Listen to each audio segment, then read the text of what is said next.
right, guys, welcome back to the show. It is your guy, Henry Kaminsky Jr. from Brand to Table, your go-to marketer and strategist for restaurants.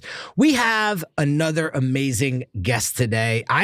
We booked this like almost 2 months out, so I have been so pumped to sit down with this guy. Funny story, been to his restaurant in Jersey City. I saw one of his other restaurants came up in my feed probably around the summertime, and I was like, dude, that looks so friggin' good. So long story short, we have a mutual friend, and the friend came to me and said, did you ever have Ryan DePersio on the show? I said, no. So I said, but does a bear shit in the woods? Like, we gotta get this guy on the show. So without further ado, I want to introduce Chef Ryan DePersio from Battello and Ember and Eagle. What's going on, dude? Thank you, sir. Thank you so much. Really appreciate it. I'm happy to be here. Who was that friend? Can you remind me? The guys from Pizza One. Oh, that's right. Mo. Yeah, Yes. there's Mo and there's Dante. I know you guys were doing some sort of pasta class. We did a pizza forum at one of our vendors. He's a master at it. Yeah. But for me, I'm new to the game. I've been making pizza my whole life, but I haven't actually opened a place yet, which is going to happen. I hear. We'll talk about it later. Yeah.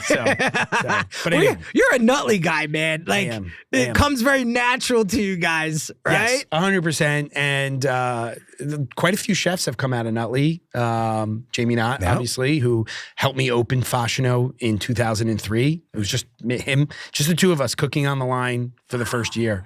And also Mike Carino, who had Pig and Prince as well. And Martha Stewart.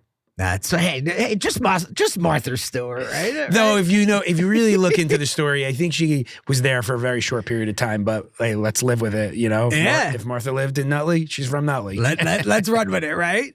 So walk me through the journey quick of when you got bit by the culinary bug you wanted to kind of roll up your sleeves and be like, this is going to be my life. Yeah. Growing up, I was a bad kid. I'm sure you've heard that by a lot of chefs. I wasn't real awful, but I was just kind of a nuisance. I was mischievous. And I was very bad at school. Yeah. Very bad. Diagnosed ADHD, at 10 years old. My mom said no to the medications, which, looking at it now, maybe I should have. I have two boys that have taken the medications. It's helped them. One said I want off at in 6th or 7th grade, and he's done great. The other one's on it right now, and he's only 12 years old. So but I'm skipping it. I'm not sure if it was good or bad. Yep. I don't know. Yep. Where I'm at right now, everything worked out. Yeah. But that being said, my mother was a recipe developer for women's magazines. So she did, for many years, she worked in New York City for Ladies Home Journal, Red Book. She did even recipes for Dr. Atkins. Oh, wow. Yes. So she was a cook at home, full-time, always in the kitchen. And it was something that I kind of grasped onto. It was something I really loved. And that was the only thing I loved. I literally stayed back in 7th grade. Oh, wait, hold on. Went to summer school in 7th grade, failed summer school and stayed back.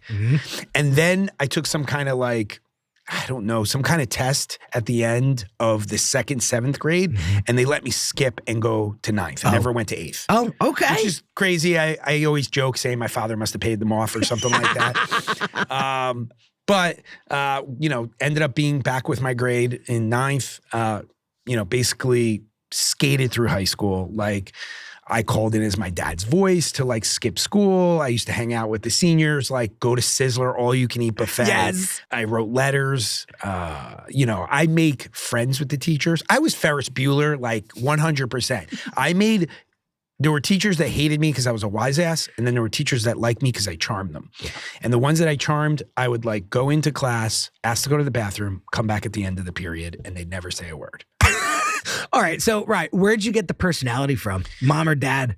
That's a good question. I think it's a great mix of the two of them.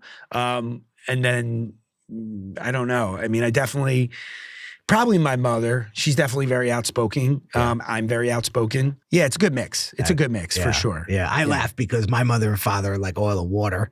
You know, they were married 25 years, got divorced when I was 10, the whole 9. But my mom had the gift of gab, man. And my dad is like this 6'3". I don't know where my height went, right? But like stoic guy. They used to call him the Iceman because he was like 300 pounds and he wore those big collars in the 70s. Oh my God. Like he looked like Kukunsi. So they used to call him the Iceman. That's amazing. It was all quiet. But anyway. Is there something you don't know about him? I hope not. I hope not. But it's funny. I like to hear it. So I have kind of the mix too. Like, you know, I could get very stoic at times and just want to be by myself and do my things. But I really, truly, you know, I say it's my mom's personality that really instilled into me that really helped me get to where I am today. Because you got to have personality. And I think you can't teach that. 100%. And probably what I got from my dad was just hard work. Yes, you know, same. He's owned his own business since his entire life. Wow. What did he do? So he's still in the business. He's actually right here on 46. He owns a printing company. You know, basically a brokering marketing, brokering printing. But he just always was a hustler. You know, just worked. And that's how I've always been. I do now, 22 years in, try to, you know, work a little less, only because I now have a chef at every location. We have full teams, and, you know, we're very fortunate to be able to afford that. And, you know, that's where I come in and oversee what they're doing. But how do you grow, right? You sort of have to replace yourself. You have to create. We had Chef Carmine DiGiovanni on here, and he was explaining how like chef's goal and role is to create other amazing, great chefs. Yeah. And I think that's kind of what you're saying. You're not slowing down by any means in expansion, but you can't do it all by yourself. I agree with everything that Carmine's saying, 100%. But if you also hire people that are as good as you or better, then you don't even have to spend the time. You want them to do your systems, right? You need to find somebody that's willing to follow your systems. But there are definitely guys out there like, you know, my chef at Ember and Eagle, you know, I've known him for, if I'm in the business 22 years, I probably known him 20. Wow. You know, we've met, we've known each other through the years. I've known him through the years of the restaurants he's worked at. He's always worked at great restaurants, he's worked for great restaurateurs and chefs. And, you know, it just 4 years ago, you know, we're just chit-chatting about, through Instagram, about a guy that worked for him that I was going to hire as a cook. And then we started, you know, talking about, I was like, oh, where are you right now? He's like, well, I'm kind of in between stuff. And I was like, oh, I'm doing this, but we're not going to open for like 6 months. And he was like, yeah, I need to get a job now. Yeah. And then I went back to my partners and was like, hey, why don't we bring him into Battello if he's willing to take a lesser salary for 3 months? You know? Okay. Brought him into Battello. He spent 3 months with the team. So now he got to see our systems, my style of cooking, that. And then I brought him back to Ember and Eagle, and he's been there ever since. And we're open a little over 2 years. He ended up spending, you know, 6 months cooking in like this tavern that was there because we still weren't open. He ended up spending 4 or 5 months at Battello instead of 2 or 3. Okay. So now we're like this January or February, it'll be like almost 4 years. Yeah. And he's great. He's an older, you know, I say older, he's my age, you know, or he's in his 40s, and he's developed. He knows the business. He's done large locations, high volume, in a fine dining setting, and he knows how to do numbers, and we get along, which is super important. You know, both of my chefs at Battello, Giancarlo and Dennis, we get along. We're like, you know, I've taken Giancarlo to Park City to do Utah to do dinners with me for a charity that I work with. That's another one that I forgot to mention earlier. And then Dennis, I brought him to California to cook at a winery with me. So like I try to do special things for them as well. Yeah. And I enjoy being around them. Yeah. Well, I hear a couple things. I hear relationships and I hear timing.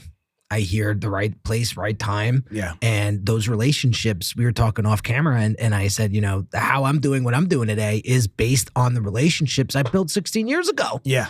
And that's how things sort of just snowball, right? So let me ask you this. You've cooked in some serious kitchens and worked with a lot of incredible mentors. Yep. Who had the biggest impact on shaping, your palate, your standards, and your creative approach? Yeah. I definitely would say like the start of it was my mother. Without a doubt. I mean, she had a catering business as well on top of all the, recipe development that she was doing. She just had a knack for flavor, like she can taste something, close her eyes, and she could say, this has cumin, fennel, and paprika in it, which is like 3 of my favorite spices to use. Okay. And then as I started working in New York City, my longest stint was with Jean-Georges. I did a year with David Boulay, a year and a half with Bill Telepan. I did small stints in Paris, France, and Florence, Italy. Nice. But working for Jean-Georges, I spent 2.5 years. 2 of those years were at Jean-Georges, his 3-star Michelin restaurant. And he was there every day, 5 days a week. You saw Jean-Georges. You can go up to him, ask him questions, talk to him. He was so incredible on being able to explain how he wanted his food to be. He, how many restaurants that guy has, right?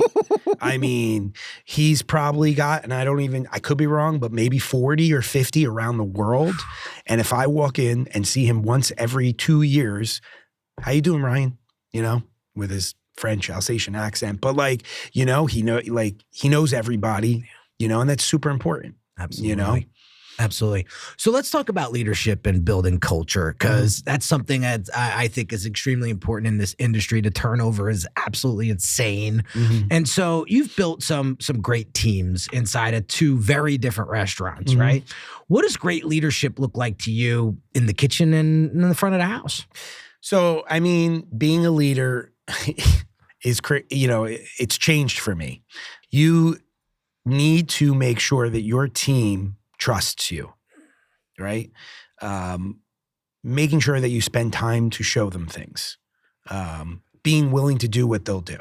I mean, it may be a while now because I have such big teams now. I mean, Battello has 30 guys in the kitchen and Ember and Eagle has 30 guys in the kitchen. That's including dishwashers and stuff like that, but total of 30. Anybody that's worked for me, they will say, Ryan will pick up a broom and he'll sweep. Like, I've literally have showed them how to clean toilets because I want the toilet cleaned a certain way. You know what I mean? We have the benefit of having an employee bathroom, 2 employee bathrooms in the kitchen at Ember and Eagle. And like when we first opened, I was like, and every disher that walks in, I'm like, this is how you're going to clean it. And I show them because I want everybody, we have a lot of women that work for us. I want them to feel comfortable to go into that bathroom, And I know it has nothing to do with food, but that's what being a leader is showing them exactly how it should be done. Yeah. And I feel like there's a lot of patience that you have to really. I was talking about this with another client of mine recently. I was there and he was, after the meeting, he said to me, see what I deal with every day. And I was like, yeah. I said, but I've seen a lot worse. Yeah. And I said, I think it's patience and I think it's clarity.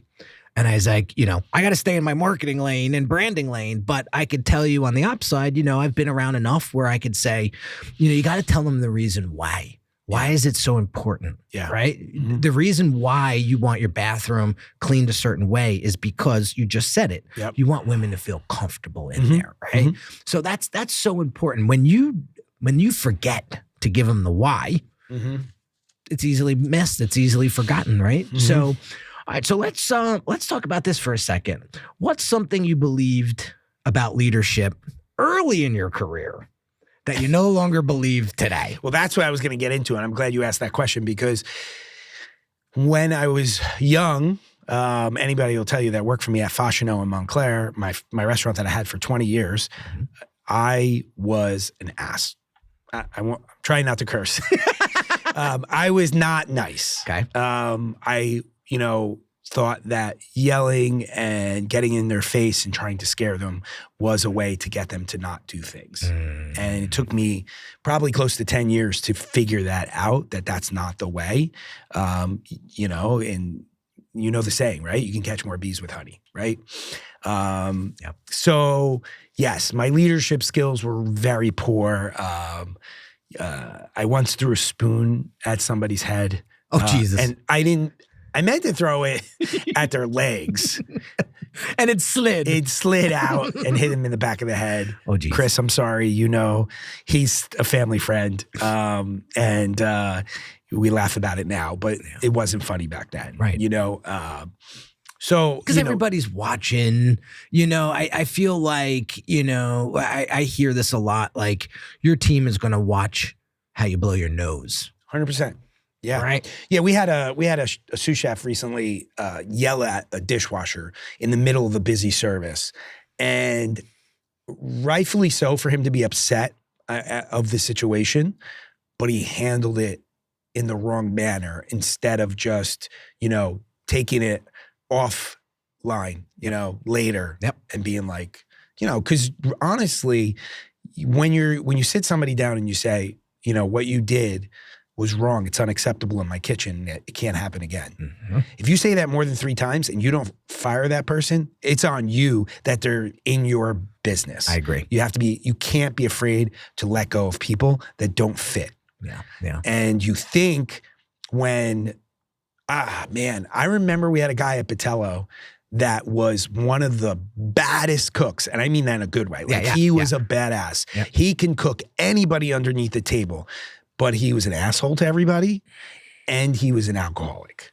Yeah. And we were very tight on cooks. And just one night, he showed up drunk, and my chef was like, let's get through the night. He was cooking. Okay. But it went down. Yeah. It went down really bad, and that was it. And we were just like, done. He's fired. And it took us, you know, a couple weeks to get back on our feet, like where people weren't working 6 days a week or the chef wasn't on the line. Yep. But once we got past that, it was better. Yeah. The team felt better. They were lighter on their feet. They were not scared to be around him. Right. It was unfortunate because he was really amazing. Yeah.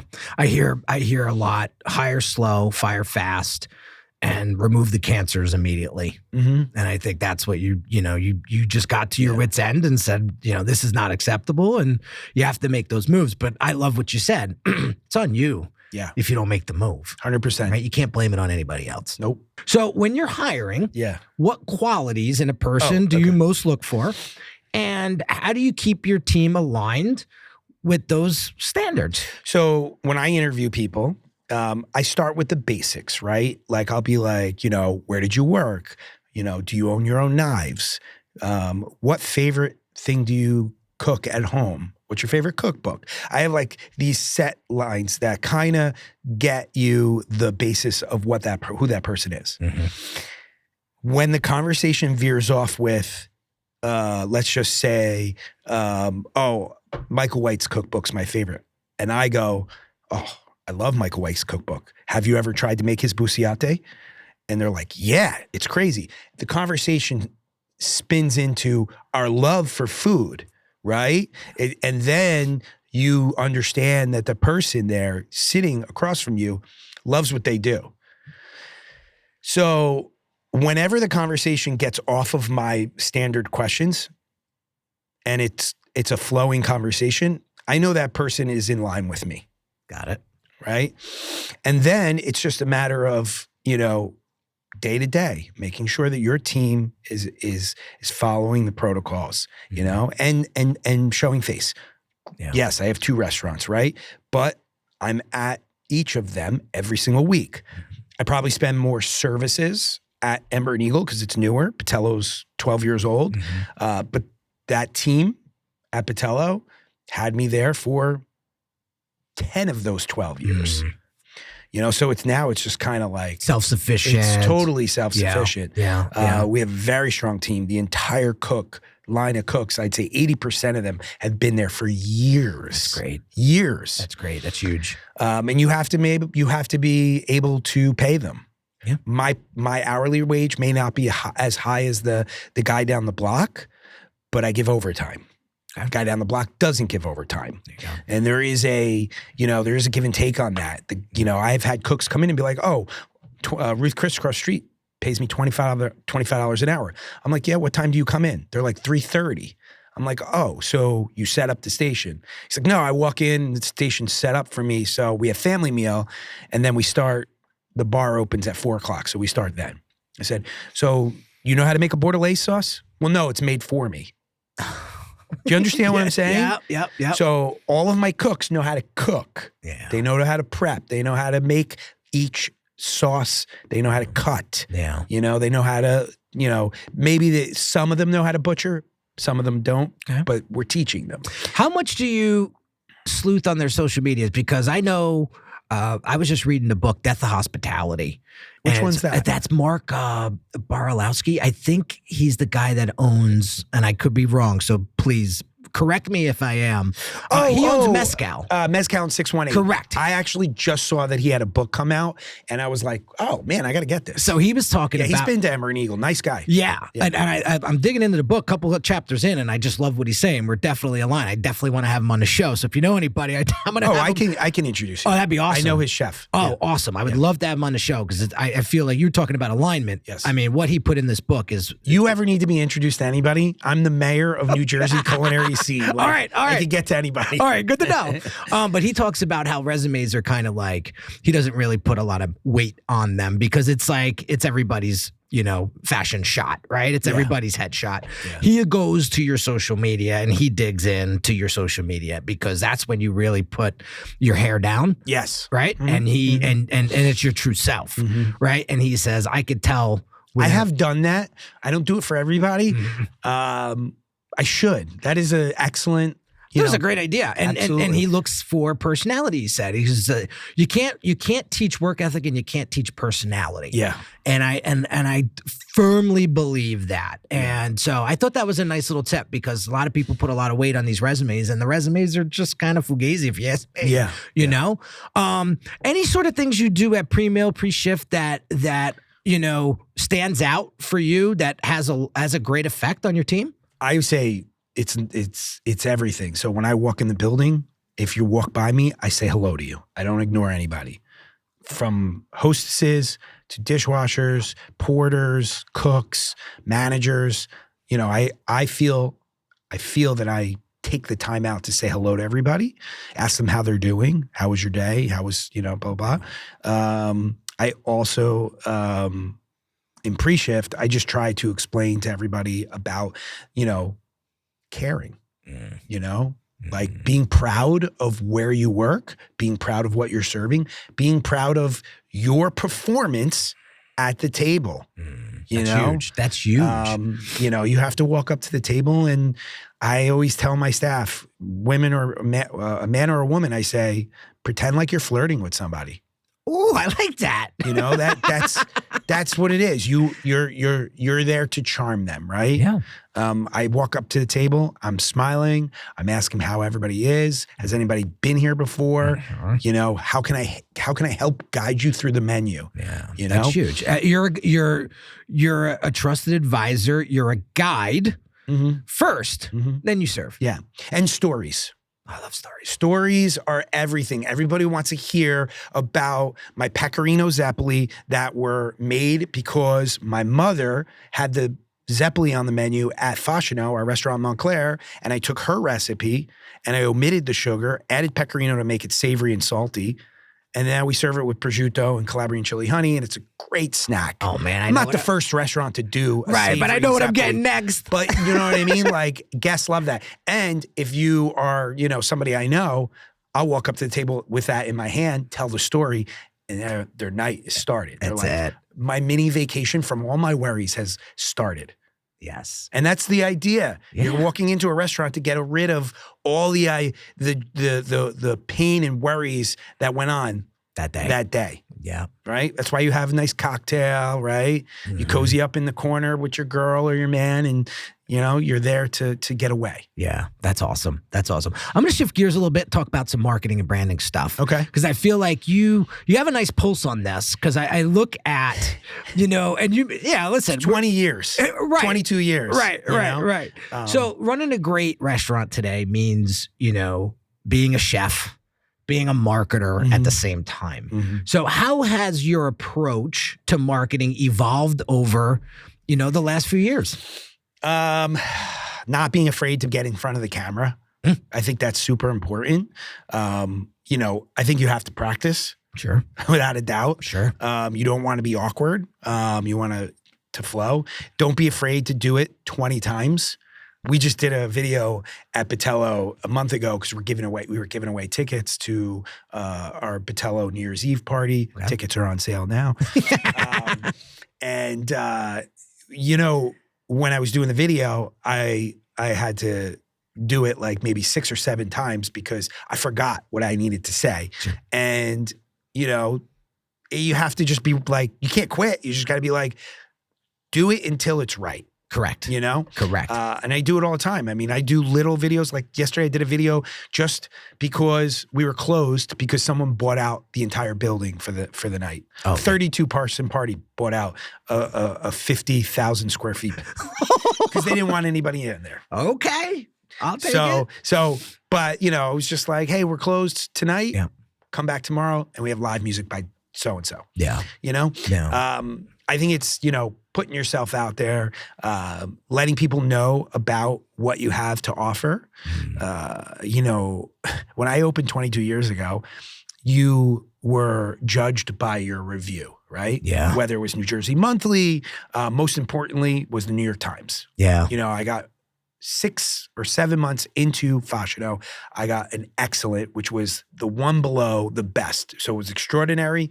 For New Jersey, there were no stars for the New York Times. Got it. It was extraordinary, which was like a 4-star review. Excellent, which was a 3-star review. And then very good, good, fair, poor. Okay. Right? Okay. So I got the second to best 6 months in, 25 years old. Huge. Huge, right?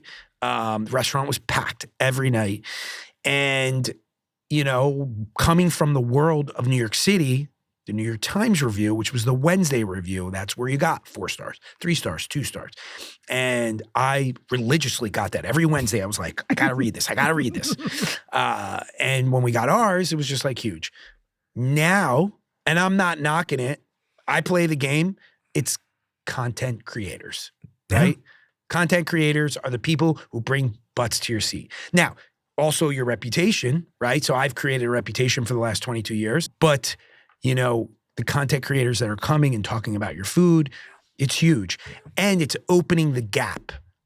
I've always been a 45 to 60-year-old, you know, gap of people because of the price point that I'm demographic. At. The demographic, The demographic. Got it. Was always 45 to 60 or 45 to 70 because of, you know, what it costs to come to my restaurant. Sure. And now it's opening it to younger guests because they love, you know, social media and content creation.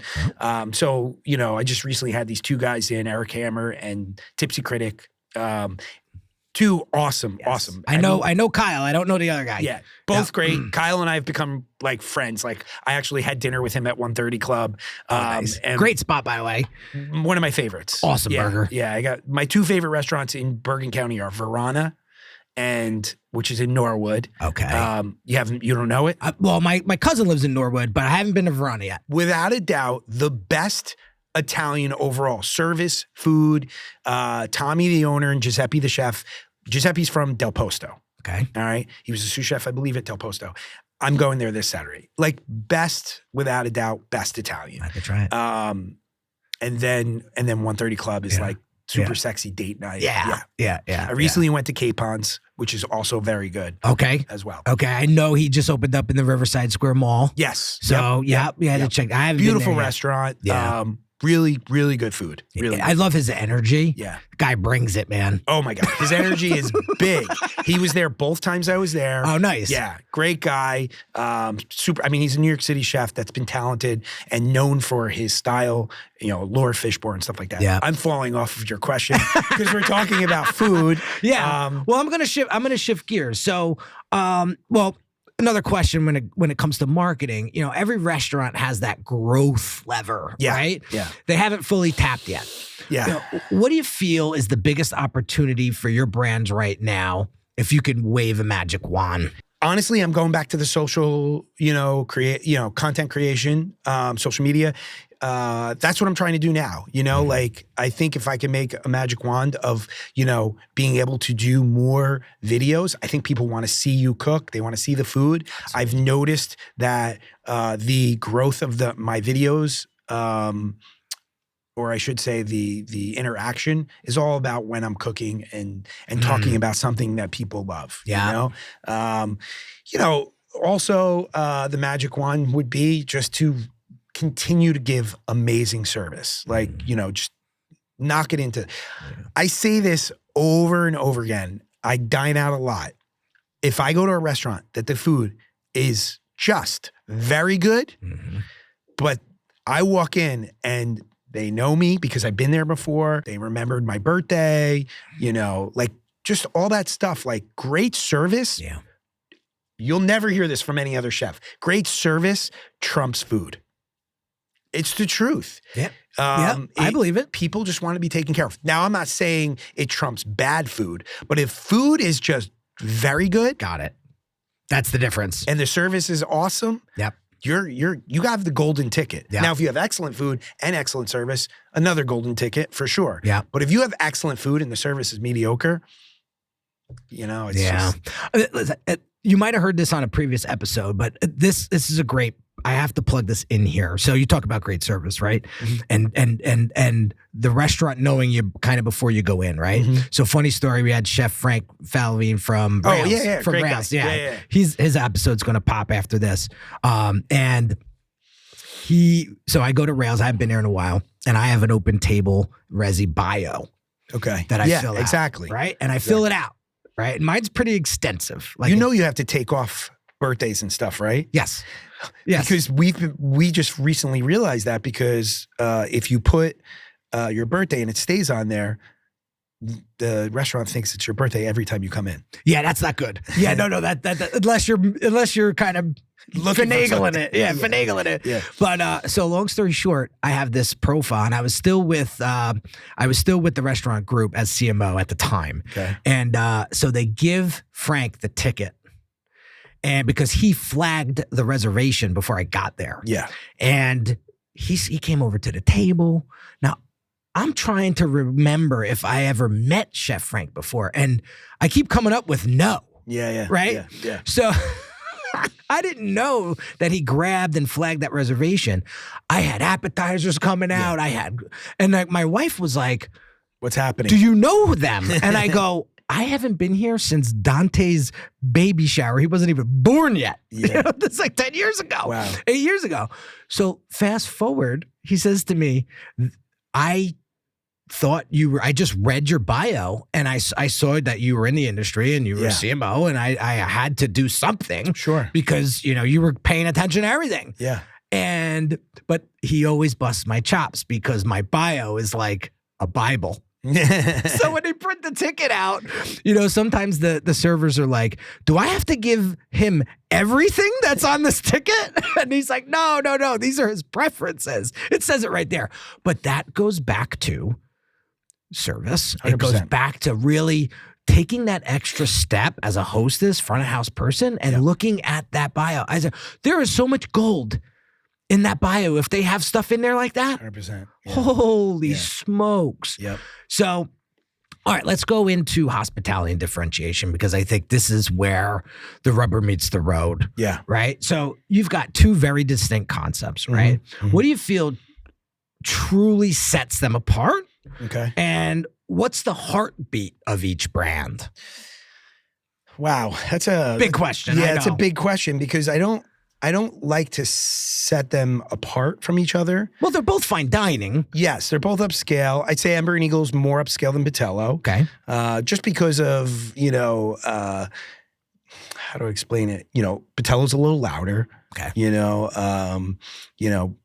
We offer the same style of cooking. Okay. When it comes to like the refinement of the cooking. And we also try to follow the same protocol with service. Okay. It's just a little more, it's a little more edgier, I guess you can say, than Ember and Eagle. Okay. Ember and Eagle, you walk in to this mansion, right? It's probably, I said 50,000, it might be 40,000, but it's a huge square feet. Yes. Yeah. Because it's not just housing Ember and Eagle, it's housing our event space, which is Tilling House. You can book weddings for 2026 if you'd like. Awesome. Nice little plug. I love it. That's what you're here for, man. We have a all-day restaurant for the golfers in the basement. Sweet. They're men's and women's locker rooms. Okay. Our kitchen, which our kitchen is like 3,000 or 4,000 square feet. Oh, wow. Our kitchen's huge. Wow, that's We awesome. have 2 lines, one for Ember and Eagle, one for Tilling House.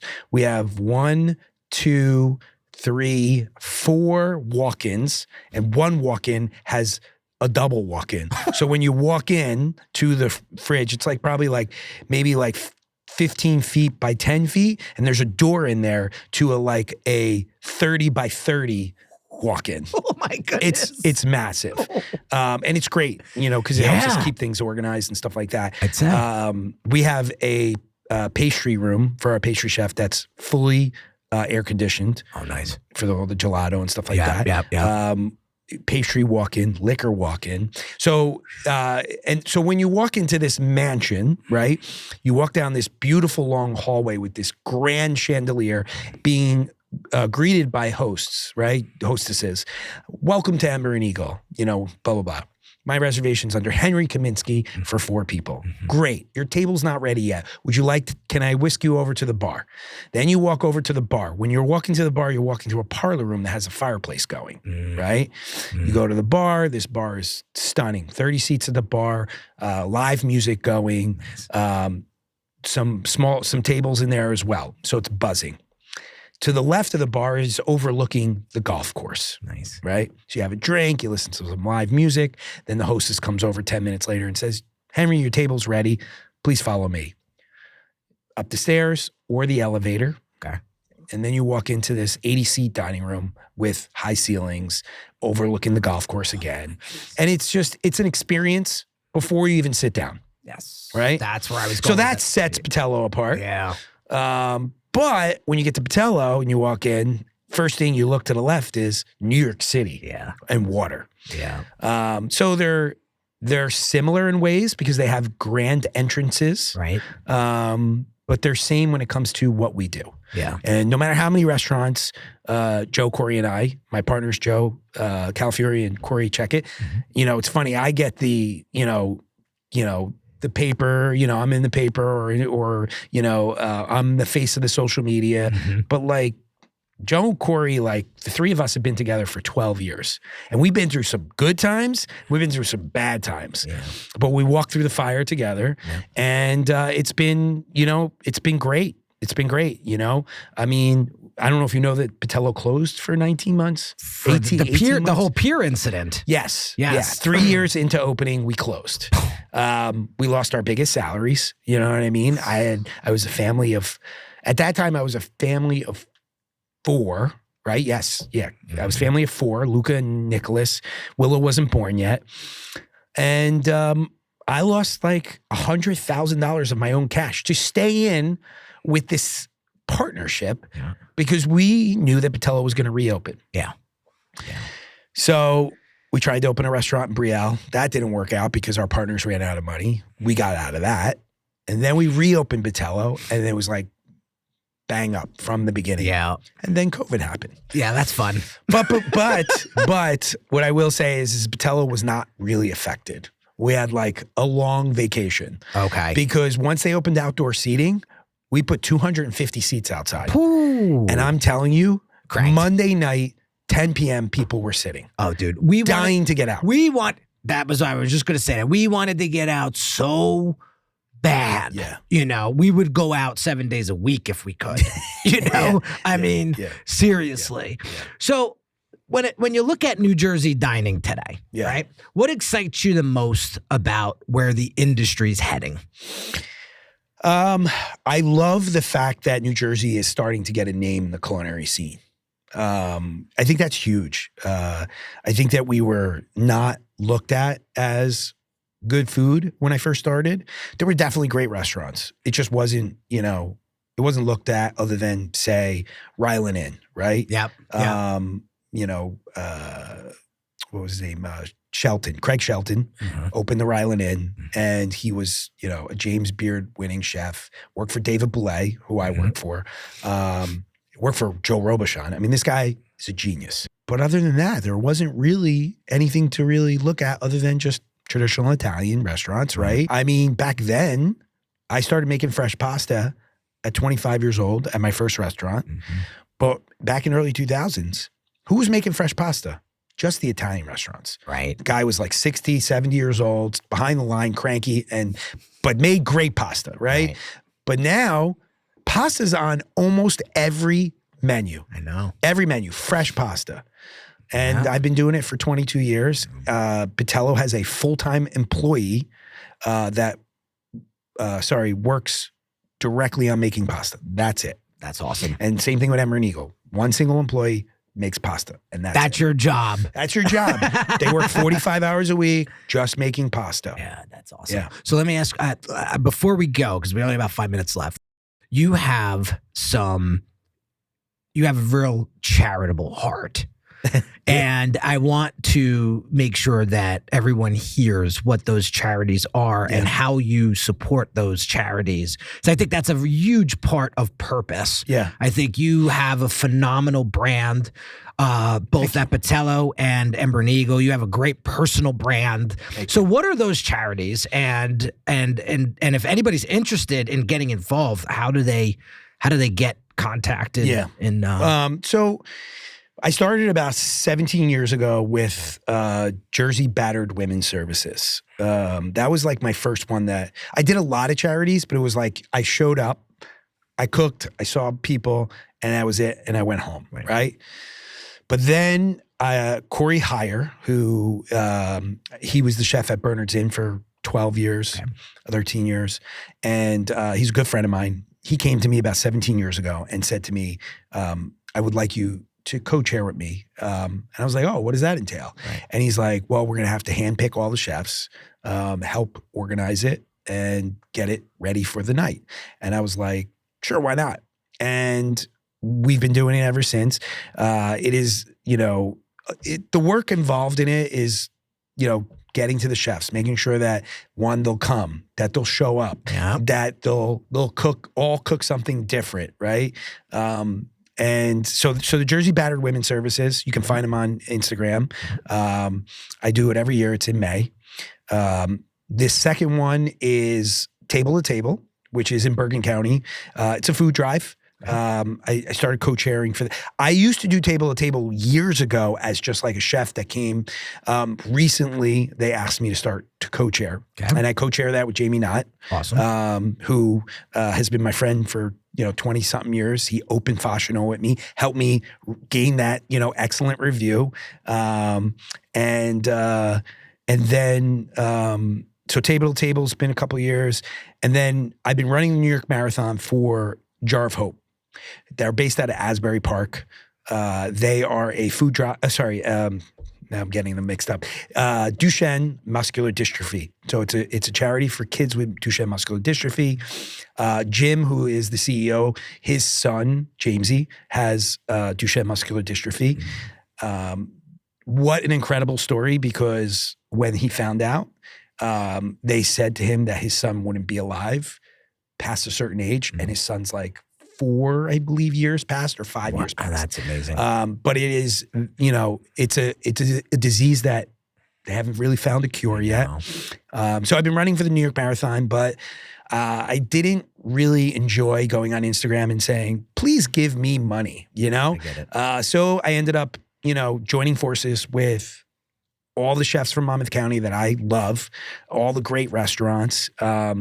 You guys know who you are because we just killed it this year. It was the first one. You raised $50,000? We raised $50,000. That's amazing. And it was just like, it felt special. They honored me as like team captain of the Jamesy, Jar of Hope team, which was really nice.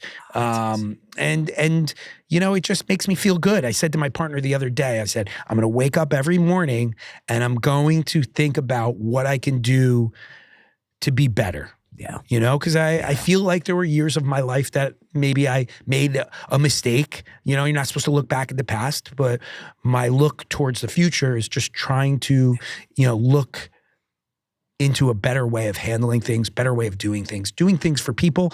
If I have a name, I'm not a celebrity. I know that. I'm not a big name, but people know me in the industry. And if I can do something to help Jar of Hope, Table, or Jersey Battered Women's Services, those are the three that I've put myself towards. I'm going to do it. That's awesome, man. That's much props to you, man.